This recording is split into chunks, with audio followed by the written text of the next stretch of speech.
C'est un plaisir pour moi d'être ici de nouveau devant vous, à amener la parole de Dieu.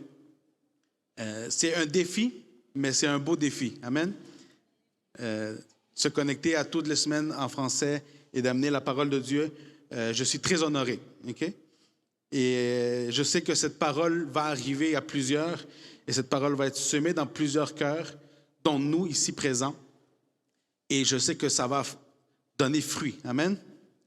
Et pour cela, on va ouvrir Matthieu et on retourne au Matthieu 5. Vous vous rappelez que la semaine passée, nous avons appelé du cycle de l'obéissance. Et nous passons au prochain sujet.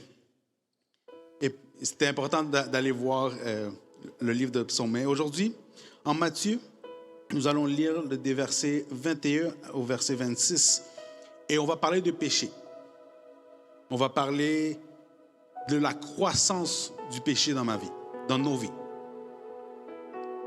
Et c'est intéressant de voir comment le péché œuvre en nous. Amen. Et comment nous devons le retenir, surtout. Et le verset 21 nous dit, « Vous avez entendu qu'il a été dit aux anciens, « Tu ne tueras point. Celui qui tuera mérite d'être puni par les juges. » Et Jésus commence cette parabole ou ce message de façon très ferme. Hein? Il met une base de ce qui est le péché. Une base que tout le monde présent là pouvait dire, oui, ça c'est un péché. Si je tue quelqu'un, c'est un péché. Et tout le monde comprenait cela. Donc il établit la base du péché. Le pire de ce qu'on pourrait imaginer. Enlever la vie à quelqu'un, c'est la base du péché. Et donc, Jésus établit cela. Et de façon très facile, si on peut le mettre comme ça, il dit, le péché, c'est la mort. Et comme nous connaissons maintenant la parole, nous savons que le résultat du péché est la mort. Donc, ce n'est pas juste un péché, mais c'est un résultat aussi. Et donc, Jésus vient et nous met cette base comme premier verset. Tuer quelqu'un, c'est le pire des péchés. Mais il continue. Verset 22, il dit, « Mais moi, je vous dis que quiconque se met en colère contre son frère mérite d'être puni par les juges. Que celui qui dit à son frère Raka mérite d'être puni par les Sahédrins. Et celui qui lui dira insensé mérite d'être puni par le feu de la géhenne. » Donc là, Jésus vient et compare le pire des péchés avec ce qu'on pouvait appeler peut-être le plus péché innocent. Je me suis fâché contre mon frère. Dans d'autres versions, ils disent que je me suis fâché sans aucune raison. Mais si on le prend littéral, comme on le voit ici, il dit, si je me mets en colère contre mes frères et mes sœurs, je suis en train de pécher. Et en venant en deuxième, on dirait que presque c'est le pire que le premier. On ne commence jamais avec le pire, puis on va avec ce qui est plus doux. On va toujours avec le plus doux, puis on va au pire.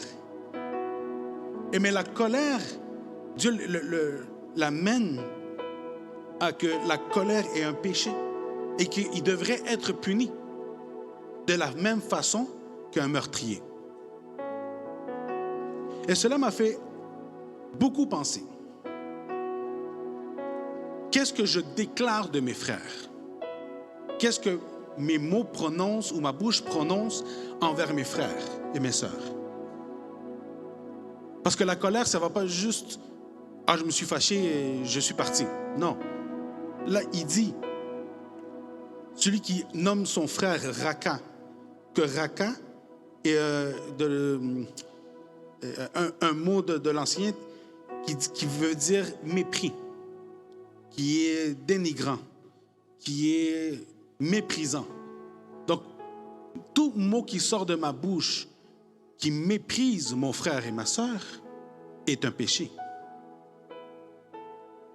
Et quand j'ai commencé à penser à cela, je me suis dit, oh wow, je crois que j'ai péché. Quand on est confronté à la parole de Dieu de cette façon-là et on dit, oh wow, le péché m'habite. Qui est sincère avec moi et avec Dieu et il se dit, j'ai déjà été en colère. J'ai déjà prononcé des mots que je n'aurais pas dû dire de quelqu'un. On l'a tous fait. On dirait que ça fait même presque partie des gènes humains. Et donc, mais Jésus le compare à la mort, compare à un acte criminel. Personne ne va être arrêté par les policiers parce qu'il a traité son frère ou sa sœur de raca. Non? Mais pour tuer quelqu'un, oui. Mais Jésus le compare à cela. Jésus le compare à que on est en train de tuer son caractère, le caractère de la personne. On est en train de déclarer sur cette personne le négatif. Combien on a déjà prononcé des mots envers nos parents ou nos enfants, dépendamment où vous êtes dans la vie. Des mots qu'on n'aurait pas dû prononcer, dans la colère, c'est sorti comme cela. Et on ne s'en rend pas compte qu'on a péché. Et on a tué le caractère de cette personne.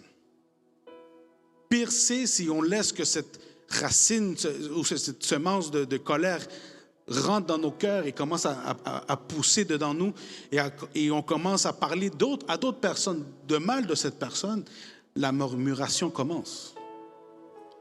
Et la murmuration se développe. Et la murmuration est comme un cancer. Et c'est comparable à un meurtre. Aussi, le verset dit que si on l'appelle raca, il mérite d'être puni par les Sanhédrins.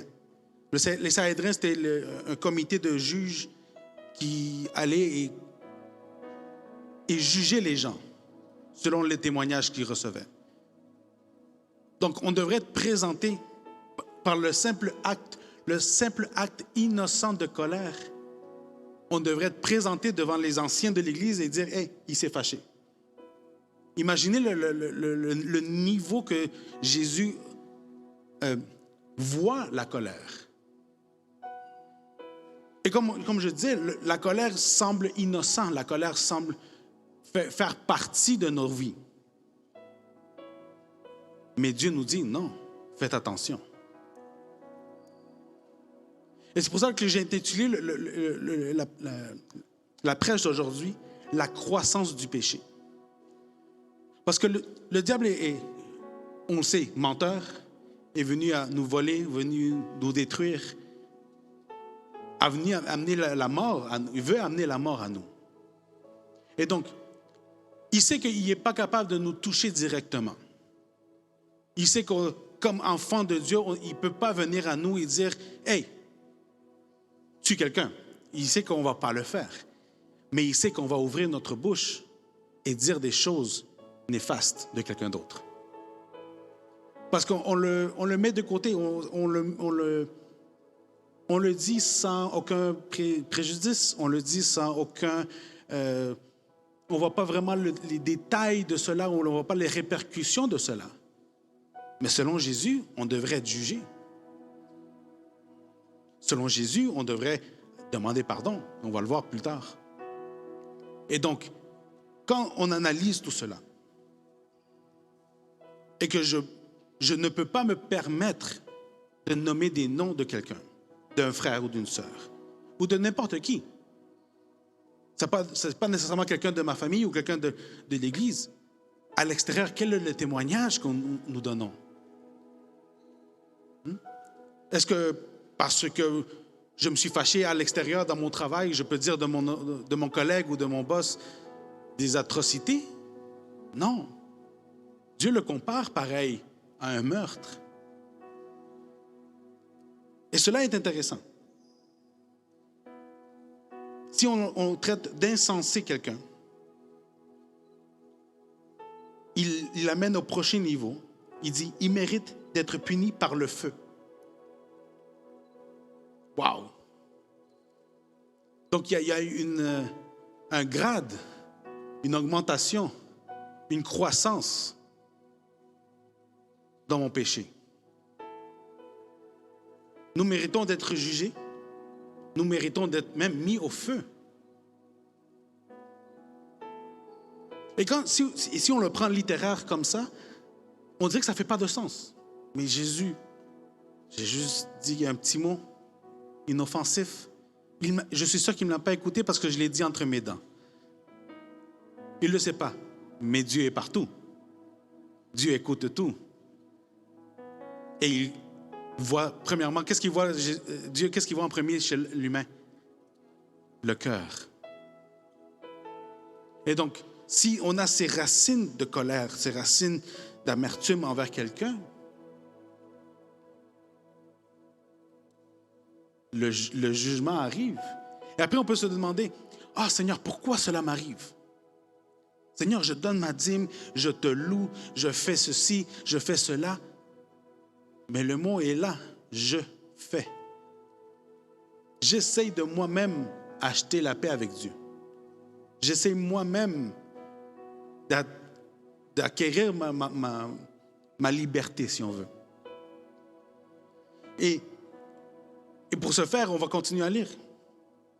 Il dit, si donc tu te présentes ton offrande à l'autel et que là, tu te souviens que ton frère a quelque chose contre toi, laisse ton offrande devant l'autel et va d'abord te réconcilier avec ton frère. Puis viens, présente ton offrande. Wow! Donc Dieu ne veut pas mon offrande si elle est teintée. Si dans mon cœur, il y a quelque chose qui ne plaît pas le Seigneur. Donc, quand nous analysons tout cela, et on se met à voir que, OK, oui, le péché le plus horrible qu'on peut faire, c'est tuer quelqu'un.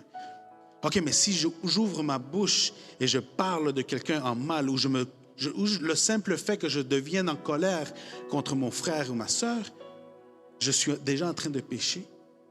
Et je mérite d'être jugé et même mis à feu. Dieu ne veut pas accepter mon offrande. Dieu ne veut pas accepter ce que je vais lui donner. Ah, mais Seigneur, moi, je te sers à tous les fins de semaine. Je te loue, je te sers, je prie, je fais. Mais non, il n'est pas intéressé par ça. Dieu est intéressé par nos cœurs. Dieu est intéressé pour que nous vivons une vie exemplaire avant toute chose. Et donc, comme aujourd'hui, on va amener nos offrandes, nos dîmes, mais l'idée va être que nous devons analyser nos vies. On doit analyser, avant d'amener nos dîmes, nos offrandes, mon service, mon temps, avant de tout cela, je dois analyser mon cœur. Et est-ce qu'il y a du péché dans ma vie? Est-ce qu'il y a du péché dans ma vie? Et dire, Seigneur, oh wow. Et vous savez, comme on ne le considère pas comme quelque chose de palpable ou quelque chose d'extravagant, ou on ne le voit pas comme un gros péché, on l'oublie très facilement. Mais la beauté, c'est que le Saint-Esprit est dans nous. Le Saint-Esprit analyse nos cœurs et recherche dans nos cœurs toute racine de péché. Et il va ramener en mémoire. Et c'est pour cela que Jésus dit, si tu t'approches pour donner ton offrande et que tu te souviens d'une querelle avec ton frère ou ta sœur, remets l'argent dans tes poches et va trouver la solution. Je l'avais déjà lu ce passage et oui, c'est bon, ça parle d'être en harmonie. Non, ça va plus loin que cela. Ce n'est pas le simple fait d'être en harmonie avec mes frères et mes sœurs. C'est pour que la bénédiction ne soit pas volée de ma vie. C'est pour que le péché ne prenne pas possession de ma vie. Parce que si nous laissons le péché dans nos cœurs, dans nos esprits, elle va essayer de consommer. Elle va essayer, le diable va vouloir venir et prendre possession des choses que nous avons le droit et qu'elle va dire, ah non, mais Dieu te demande d'être en accord, ne pas être en querelle avec les gens alentour de toi. Et cela m'a fait beaucoup penser. Je priais toute la semaine pour cette parole.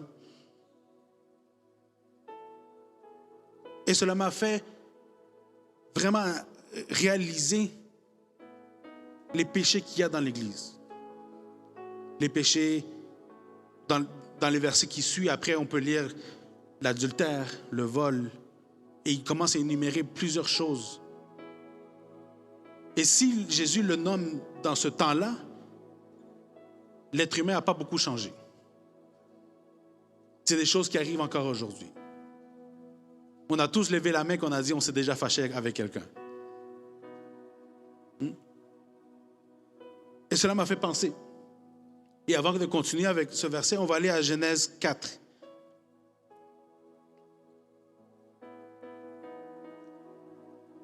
Qui se souvient qu'est-ce qui est écrit dans Genèse 4? C'est l'histoire de Caïn et Abel. Et je vais le lire vite. Il dit, Adam connut Ève, sa femme, elle conçut un enfant Caïn, et il dit, j'ai formé un homme avec l'aide de l'Éternel. Elle enfanta encore son frère Abel. Abel fut berger, et Caïn fut laboureur. Au bout de quelque temps, Caïn fit à l'Éternel une offrande des fruits de l'Éternel. Et Abel, de son côté, en fit un des premiers-nés de son troupeau et de leur graisse. L'Éternel porta un égard favorable sur Abel et sur son offrande, mais il ne porta pas un regard favorable sur Caïn et sur son offrande. Caïn fut très irrité et son visage fut abattu. Et l'Éternel dit à Caïn, « Pourquoi es-tu irrité et pourquoi ton visage est-il abattu? Certainement, si tu agis bien, tu reverras ton visage. Et si tu agis mal, le péché se coucha à la porte et ses désirs se portent vers toi. Mais toi, donne mine sur lui. » Cependant, Caïn adressa la parole de son frère Abel, mais comme il était dans les champs, Caïn se jeta sur son frère et Abel et le tua. Donc vous voyez comment une petite racine a augmenté. Et on parle, c'est la deuxième, troisième histoire de la Bible. Et le meurtre est déjà arrivé. Une petite jalousie. Ah, Dieu a accepté l'offrande de mon frère, mais pas la mienne. Et cela a grandi. La Bible ne dit pas combien de temps a passé d'une action à l'autre. Mais moi, je calcule au moins quelques jours. Que cette racine, cette semence de haine grandisse et grandisse et grandisse. Et donc peut-être tu vas dire, non, mais moi je ne tuerai jamais personne. Mais comme je l'ai dit tantôt, on peut tuer les gens avec nos bouches. On peut donner faux témoignages de mon frère ou ma sœur. On peut commencer un commérage et commencer à nommer des choses qui sont peut-être à moitié vraies, mais transformées de façon à que la personne paraît mal. Et donc, je tue son caractère devant les gens. Et donc, je mérite d'être jugé. Je mérite d'être lancé au feu. Et comme dans Genèse, Caïn et Abel, on aurait pu penser, ou plutôt, on l'a lu plusieurs fois cette version, on connaît cette histoire. Je crois que même les gens du monde connaissent cette histoire. Mais ils ne voient pas la profondeur du message. Il ne peut pas voir que une certaine racine d'amertume, de jalousie, peut nous porter à avoir, à faire des choses innombrables, à dire des choses que je ne pourrais pas répéter ici sur l'autel. C'est des choses que nous devons analyser. Et analyser nos cœurs, analyser notre passé. Et aller demander pardon. Demander pardon. Une fois, dans une des vigiles qu'on avait fait ici, j'avais amené une parole un peu similaire, mais je parlais justement du fait que si on vit d'une certaine façon, si on continue à vivre dans ce péché-là, et on ne vient pas à la repentance avec le Seigneur, pire est de continuer à vivre comme ça. Nous devrions être tous ici devant et ministrer le Seigneur et dire, demandez pardon. Et je sentais dans mon cœur que dans cette vigile-là, il y avait beaucoup de gens qui devaient passer. Mais la honte du péché, de se mettre debout, même pas de prononcer le péché, juste de venir ici en avant et se présenter et dire, Seigneur, j'ai ce péché en moi. Et le pire, c'est de vivre, continuer à vivre de cette façon-là. Pire, une honte, la honte est pire comme chrétien, comme croyant dans un Dieu éternel, dans le Jésus qui enlève tous les péchés, qui est venu mourir pour toi et pour moi. Pire est de continuer à vivre de cette façon-là. Et donc, je ne peux pas acheter mon pardon. Cela m'a fait penser beaucoup à, je ne sais pas si vous avez déjà vu des films où les mafiosos arrivent avec de l'argent au prêtre catholique et lui disent, ça c'est pour acheter mon salut. Mais ça l'arrive déjà, ce n'est pas pour rien qu'ils le mettent dans les films, ça arrive. Et donc, nous avons peut-être cette même attitude d'essayer d'acheter notre salut. Ah Seigneur, comme je disais tantôt, je te sers, je te loue, je fais tout ce que tu me demandes, mais je ne t'obéis pas dans le pardon.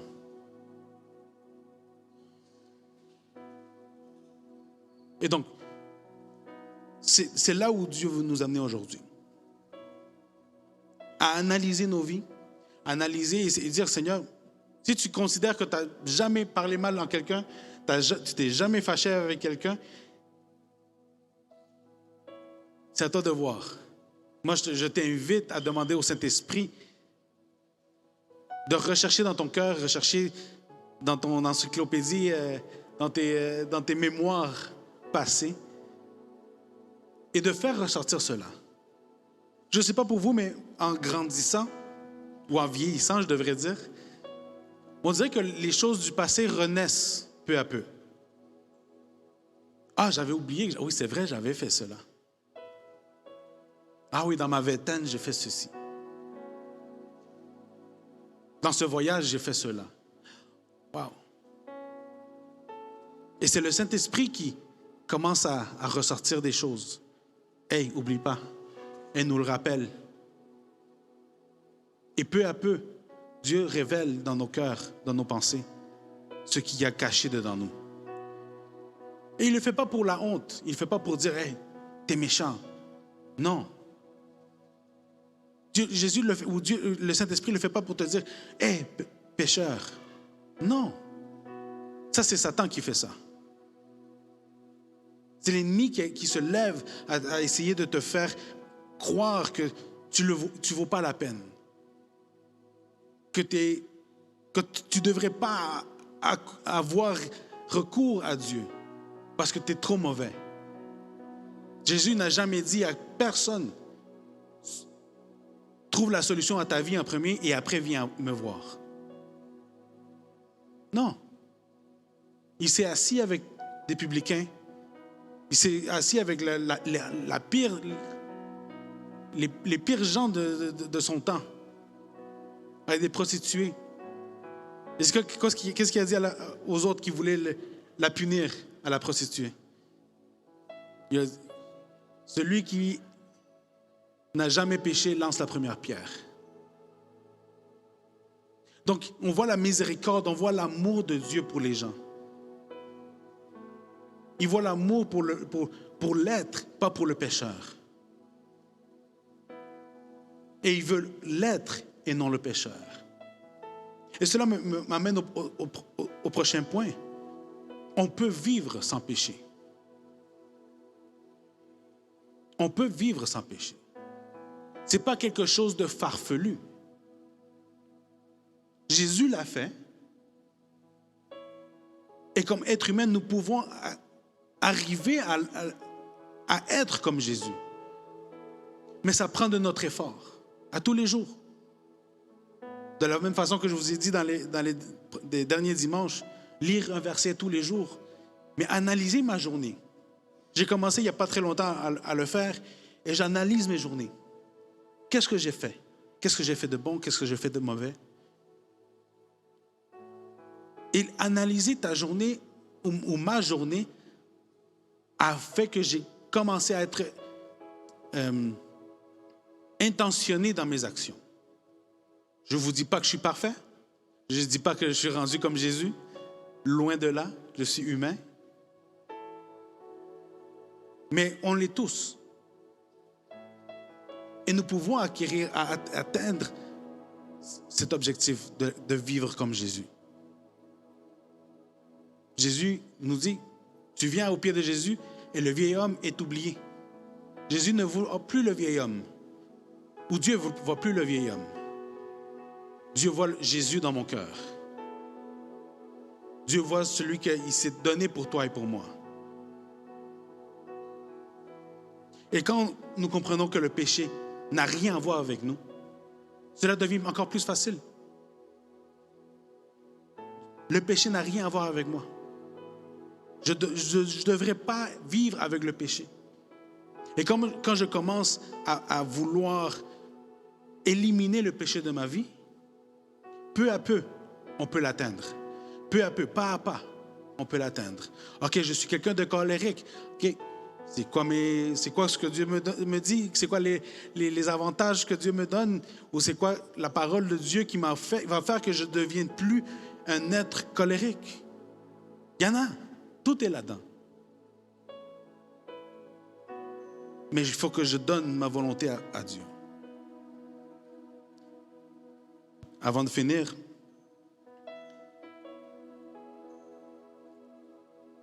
le verset 24 nous disait d'aller nous réconcilier avec nos frères, puis venir présenter son offrande. Le verset 25 nous dit, accorde-toi promptement avec ton adversaire, pendant que tu es en chemin avec lui, de peur qu'il ne se livre au juge et que le juge te livre à l'officier de justice et que tu sois mise en prison. On va lire le dernier aussi. Il dit, je te le dis en vérité, tu ne sortiras pas de là que tu n'aies payé le dernier cadran. Les versets, ces deux derniers versets, nous parlent de conséquences. Nous parlent de ce que si nous vivons dans le péché, la conséquence va arriver à nous. Si on continue à vivre de cette façon-là, si on continue à ignorer la voix de Dieu et qu'on ne voit pas le péché grandir dans nos vies, les conséquences à désobéir peuvent être très coûteuses. Et la parole de Dieu dit, et on va payer jusqu'au dernier centime. On va le payer. Si nous voulons vivre de cette façon, si nous voulons vivre avec le péché dans nos vies, nous allons vivre les conséquences de ce péché. Nous allons vivre et nous allons passer à travers des choses que Dieu ne veut pas pour nous, mais il va respecter notre décision. Comme Caïn, il a décidé de tuer son frère. Dieu a essayé de lui parler, il n'a rien voulu savoir. Toute sa génération, toute sa descendance vit encore aujourd'hui le malheur. Donc, est-ce que nous voulons vivre dans la joie de Dieu? Est-ce que nous voulons vivre dans la promesse que Dieu nous a donnée, de vivre en paix, de vivre en joie, de vivre libre de tout? Ou nous voulons vivre encore esclaves du péché? Parce que c'est là où Satan nous a menti. C'est là où Satan s'est infiltré dans l'Église et à nous faire sentir mal, à nous faire sentir moins que rien, à nous faire sentir que nous ne pouvons pas atteindre l'œuvre que Jésus est venu faire dans nos vies, que nous ne la méritons pas, cette œuvre. Mais Dieu nous dit tout le contraire. Jésus nous dit tout le contraire. On est capable, on peut arriver à le faire, mais ça prend un peu de notre volonté. Et imaginez, vivre sans péché, vivre sans colère. Ce serait merveilleux, hein? Ce serait merveilleux, imaginez vivre tous en harmonie en tout temps. Ça va ressembler beaucoup à ce qu'on va vivre dans les cieux, hein? Quand Jésus va venir nous prendre son Église. Et qu'est-ce que Dieu a dit? Que ton royaume soit fait ici sur terre. Donc, ce que Jésus veut pour nous, c'est que nous vivons le royaume de Dieu ici. Comme un préambule pour arriver à la vie éternelle. Donc, c'est le désir de Dieu. Et la prière que Jésus le dit aux apôtres est cela. Père qui est aux cieux, que ton royaume descende, que ta volonté soit faite. Et c'est de sa volonté. Dieu ne veut pas qu'on vive de cette façon, attaché au péché. Dieu veut nous voir vivre libre. De tout. De tout, de tout. De tout obstacle, de toute querelle. Ça m'impressionne voir des familles qui passent des années sans se parler. Et là, je parle de familles de chair. Je connais des histoires de mères qui décident de ne plus parler à leurs filles parce qu'ils ont pris des décisions qu'ils n'étaient pas d'accord.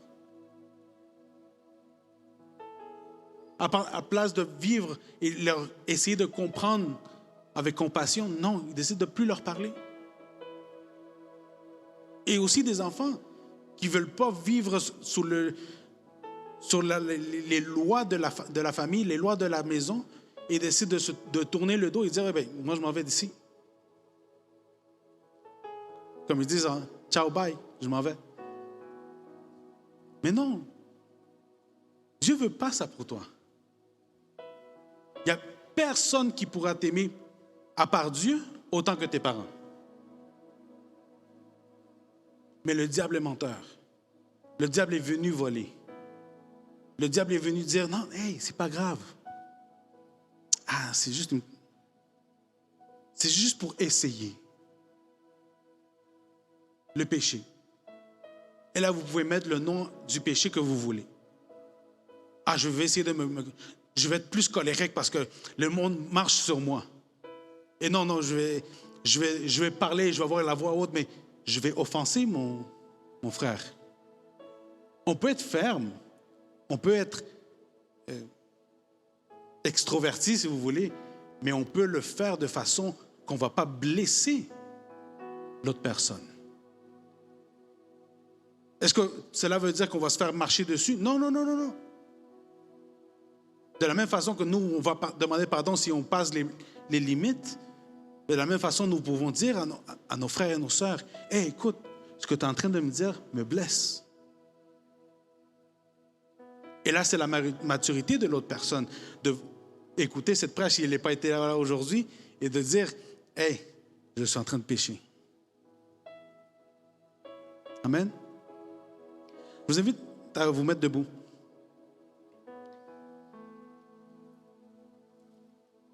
Et dire à Jésus, « Jésus, j'ai des manques. Dis-lui, Jésus, Père, à celui que tu veux t'adresser. Et dis-lui, je reconnais qu'il y a du péché encore dans moi. Je sais que tu es venu me sauver, à éliminer le péché de ma vie. Mais je sais que j'ai donné l'opportunité à Satan à demeurer dans moi. À demeurer, à laisser cette petite graine de péché dans moi. Pour certains, c'est juste des petites racines qu'il faut arracher.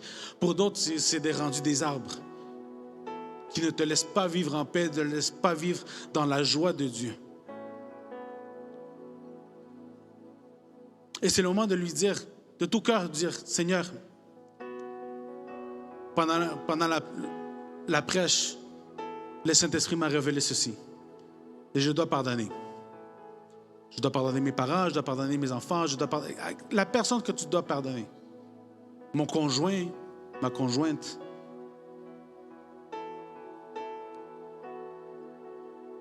Dis-le avec tes propres mots.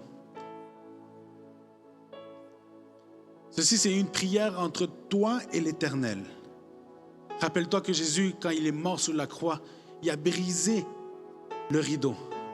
Et ça nous donne accès direct au Père. Et tu peux lui dire de tout cœur, Seigneur, j'ai péché. J'ai péché et je te demande pardon, Seigneur. Si la personne malheureusement n'est plus en vie, dis-lui, Seigneur, je pardonne cette personne. Je te demande pardon parce que je sais que j'ai blessé cette personne. Et dès la première opportunité, je vais aller lui parler si je peux et lui demander ce pardon. Lui dire, Seigneur, ou mon frère, ma sœur, pardonne-moi, j'ai péché contre toi. Parce que je veux, Seigneur, que toute notre louange, toutes nos offrandes, tout le temps qu'on te donne ne soit pas teinté pour des actions qui ne t'agradent pas, qui ne te louent pas.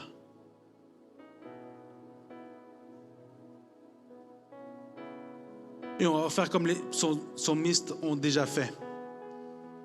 Et on va dire, mon âme, dis-le avec force, mon âme,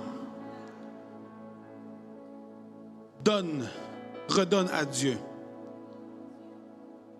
toutes ces choses qui m'ont blessé, toutes ces choses, toutes ces personnes qui m'ont blessé. Dis, ah, mon âme, pardonne. Pardonne à celui qui m'a blessé. Redonne à Dieu toute racine, toute semence, toute production en moi de péché.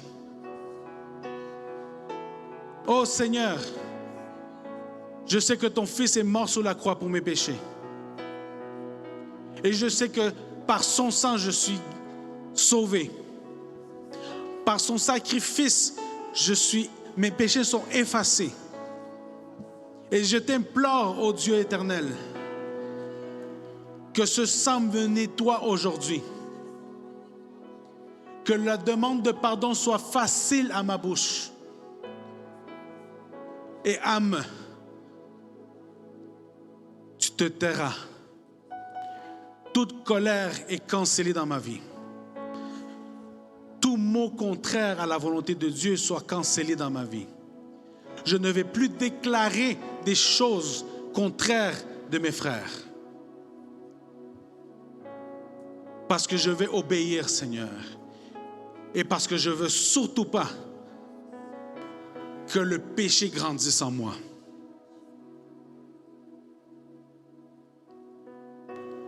Oh, nous te louons, Seigneur. Nous te louons, Père. Sois exalté, Seigneur. Sois élevé, Père. Comme Jésus a dit, que ton royaume vienne sur terre et que ta volonté soit faite sur terre comme dans les cieux. Oh, ta volonté, Seigneur. Saint-Esprit, je t'invite à visiter ton Église, à amener plus en mémoire toutes ces choses dites qui sont contraires à toi. Tous ces mots prononcés par ma bouche contre quelqu'un, même si cela apparaît anodin.